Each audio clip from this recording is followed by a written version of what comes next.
How do you do, y'all? This is John, and today we are talking about Resident Evil 3 The Remake, a video game from 2020 by Capcom. And didn't the Resident Evil 3 remake, it deals with Jill Valentine, who now has to get out of Raccoon City after Raccoon City has been flooded with zombies from the T-virus. However, Umbrella Corporation has sent this bioweapon to, kill her and get rid of, someone who might endanger them. A bioweapon in this freak of nature called Nemesis. And there you go. You have the whole overall narrative of Resident Evil 3. Okay, so I have not played the original Resident Evil 3. I am aware of it. However, it came out when I was 1 year old. So, never got a chance to play it growing up. However, I had heard of it, and, people had commonly told me that it was clearly very rushed, and, it wasn't as good as the first two by a long shot. However, everyone kept telling me it was still a good game. Well, I don't know about the original, but I can't really say that about the remake. With every bad thing about the original I've heard of, it's gotta be better than this. Because I am very disappointed. I've been on like a Resident Evil high, and now this. First of all, let me talk about some of the stuff that I do like about it. First of all, Jill Valentine, she is one of the best characters in Resident Evil. Period, end of discussion. And, they do her justice in this. While she may not be wearing her iconic tube top and miniskirt from the original, unfortunately, they still managed to capture who Jill Valentine is as a character in this. On top of that, her character design, she looks great. That's all I'm saying. She looks great. And she actually looks like a woman. Yeah, we've been seeing that issue a lot with games lately. Female characters looking like skinny dudes. Also, her voice actress, great. I believe her name is Nicole Tompkins or Tomskins, something like that. I'm going to say Tompkins. But either way, Nicole, she just does a great job voicing Jill Valentine, making her sound tough but also feminine. And, I hope she continues to voice Jill Valentine in the foreseeable future. Rumor has it Jill's going to be in Resident Evil 9. I hope Nicole comes back for it. Also, just the overall visuals, the graphics. This game is a nice looking game. I wouldn't necessarily say it looks as great as Resident Evil 2 or Resident Evil Biohazard or heck, even Resident Evil 4. And I'm talking about the remakes with 2 and 4. However, it does look nice. It looks finished.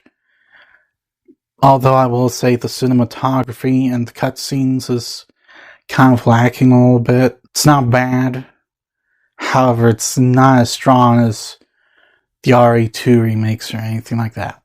However, this game, for the most part, even on a harder difficulty, is easy. I'm serious. I know my thing at the end said I died 22 times in total. However, I doubt that's as much as how many times I died in the RE4 remake or the RE2 remake. Good Lord. I'm not kidding. I literally kind of breezed through a whole lot in this game. The zombies were not quite as intimidating as they were in the Resident Evil 2 remake. The Resident Evil 2 remake, they were pretty frightening, and they were not easy to try and evade. A lot of the times, I had to resort to just shooting them down in order to get through. With this, it was kind of like a ballet, hey, try and get me. Ooh, you missed. Hey, try and get me. You missed. I just had an easy time evading these things. Now it destroys the intimidation factor on them, or the fear factor. Also, the zombie dogs, not as intimidating this as in the others. In, the Resident Evil 2 remake, they were a menace. Now I've also been playing the remake of the first Resident Evil on my Switch lately. Menace in that as well. With this, I encountered them a couple times. Didn't kill me. I killed them. Real easily. There's also a few boss fights with the Nemesis. The very first one and the last one, breeze.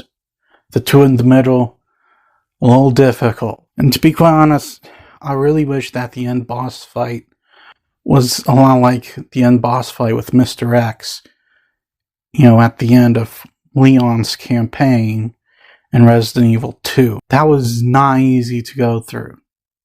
Not at all.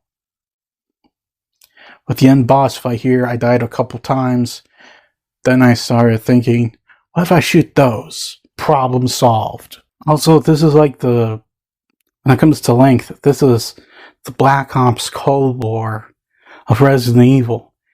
It is short as heck. When I looked at my timestamp that they have on these games, 5.5 hours. It took me 5.5 hours to beat this in total. With Resident Evil 2, it took me 15 to beat both Claire and Leon's. I'm just in there thinking to myself, couldn't you have just added a few more levels or something like that? Nope. Not at all. And as I've already hinted at, this game's not very scary. Resident Evil 2, the remake, that was a pretty scary game. It was very paranoid-driven, claustrophobic. A lot of the times, it just felt like you couldn't get out of whatever building you're trying to get out of. This, nowhere near as much. The only sense of claustrophobia you ever get is when you go back to the Raccoon City Police Department station for one level. Just one level. You go back there and you get, the claustrophobic paranoia from RE2. But that was really the only time you get that feeling. Other than that, this is not a very scary game. And that is, not that good for a survival horror. Now, don't get me wrong, there is thankfully at least a fun factor to the game. However, it's not anywhere near as good as Resident Evil 2. It's not even as good as the Resident Evil 4 remake. And while RE2 and RE4 are both good games, I can't really think of this as a good game. Really, Resident Evil 3 should have probably just been an expansion to Resident Evil 2. And I know with the original, a lot of people argued that as well. I'm arguing that with this one. Resident Evil Nemesis should have just been an expansion for Resident Evil 2. Because this full video game, it was ridiculously short. It's not scary. The villains just aren't that intimidating. The boss fights, the middle two are kind of worth talking about a little bit. Because those, were pretty difficult. However, the first one and the last one, no, the last one should have been the most difficult of them all. Thankfully, the graphics are nice. Jill Valentine as a character is great. Her voice actress does a great job. However, as it stands, the Resident Evil 3 remake is easily one of the weakest games in the entire Resident Evil series, in my opinion. I would only recommend it if you just want the full experience of Resident Evil from beginning to end. That is it. However, like I said, despite its fun factor, despite some of the other positive qualities, I mentioned, this is a very weak game. I am going to give the Resident Evil 3 Remake a 4. Oh well, I'll at least give them this much. Even Resident Evil, at its weakest, is better than the state Call of Duty is in. Well, that's all the time I have for today. Please look forward to more videos real soon. Please hit the like button if you enjoyed this video. Please also subscribe if you're new to the channel. As always, please remember,